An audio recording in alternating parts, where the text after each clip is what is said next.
जब हम बंद हो रहे थे फ्राइडे को, तो यूएस तो ठीक था, एक थोड़ा चिंता का विषय था, बट जो यूरोप से उस समय चिंता आ रही थी वो थोड़ी ज्यादा थी। डॉइच बैंक पर हमने देखा 8.5% ये काउंटर टूटा है। हालांकि इंटर में तो और बड़ी गिरावट थी। बाकी यूरोप के बैंक्स फिसले हैं, उनके जो क्रेडिट डिफॉल्ट स्वैप है उस पर जो यील्ड है वो सडनली स्पाइक हुई।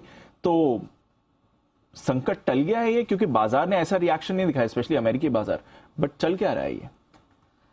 दीप, मार्केट के उछलने की सबसे बड़ी वजह है कि जो वीकेंड पर हमें डर था, बाकी ग्लोबल मार्केट्स को था, जिसकी वजह से शुक्रवार को काफी तेजी से अमेरिकी बाजार और अमेरिकी फ्यूचर्स, माफ कीजिए बाजार ने, अमेरिकी फ्यूचर्स फिसले भी।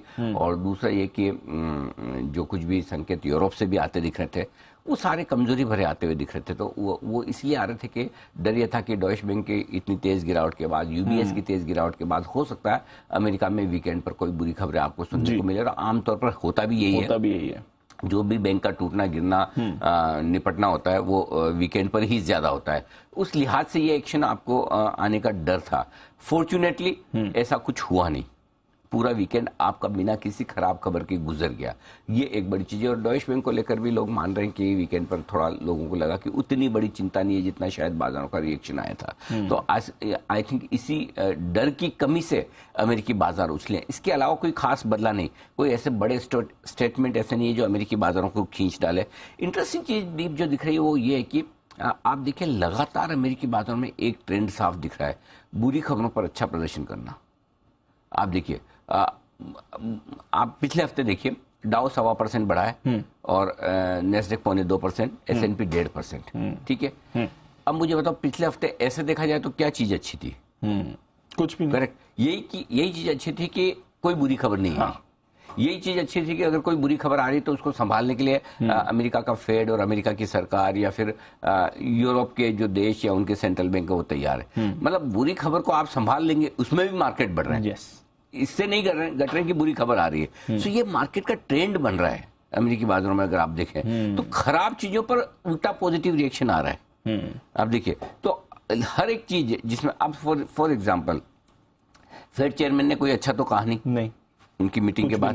ठीक है, मीटिंग के बाद ये क्लियर हो गया कि इस साल ब्याज दरें आपकी नहीं घटने वाली।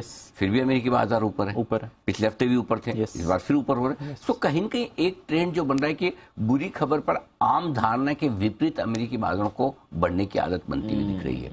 और उस बुरी खबर के बीच में अगर हल्की सी भी रिलीफ की बात आ जाए या खराब खबर ना आए तो बाजार उछल पड़ते हैं। तो यही एक ट्रेंड है। इसके अलावा अगर आप ढूंढने जाएंगे तो आपको कुछ मिलेगा नहीं। सो कहीं न कहीं अमेरिकी बाजार ये मानकर चल रहे हैं कि जो चीजें हमें पता है उस पर हम रिएक्शन नहीं देंगे। राइट।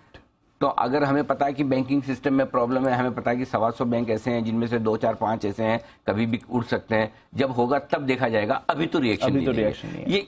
यही एक ट्रेंड और ट्रेड अमेरिका में बनता हुआ दिख रहा है। लगातार दूसरे दिन इस तरह के माहौल में डे हाई पर अमेरिकी बाजारों को बंद होना।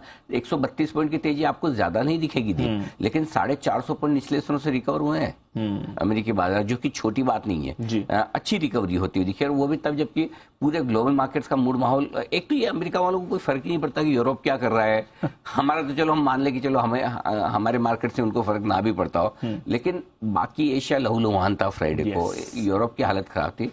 अमेरिका अपनी धुन में चलता है, नीचे खुल के डे हाई पर बंद होना। यही मदर ऑफ ऑल मार्केट्स इसीलिए कहते हैं। कई बार लोग बोलते हैं हम कब तक अमेरिका को देखते रहेंगे, डाउ को देख रहे हैं। अब तो हमारी भी तीसरी महाशक्ति में जो सब है, मजबूत है, सब कुछ है। एक वक्त वो आएगा हम देखना बंद भी करेंगे, लेकिन जब आएगा तब करेंगे। अभी तो जब तक ऐसा लिंकेज है भाई, अल्टीमेटली या तो आप अपने ईगो में सोचो कि हम नहीं देखेंगे, या फिर पैसे लग जाए। दोनों में से आपको क्या चीज पसंद है वो देखनी है। सो हमारे मार्केट हमारे दम पे लॉन्ग टर्म में ट्रेड करेंगे, इसमें कोई डाउट नहीं। हमारी इकोनॉमी के हिसाब से ट्रेड करेंगे, हमारी कंपनियों की कमाई से ट्रेड करेंगे।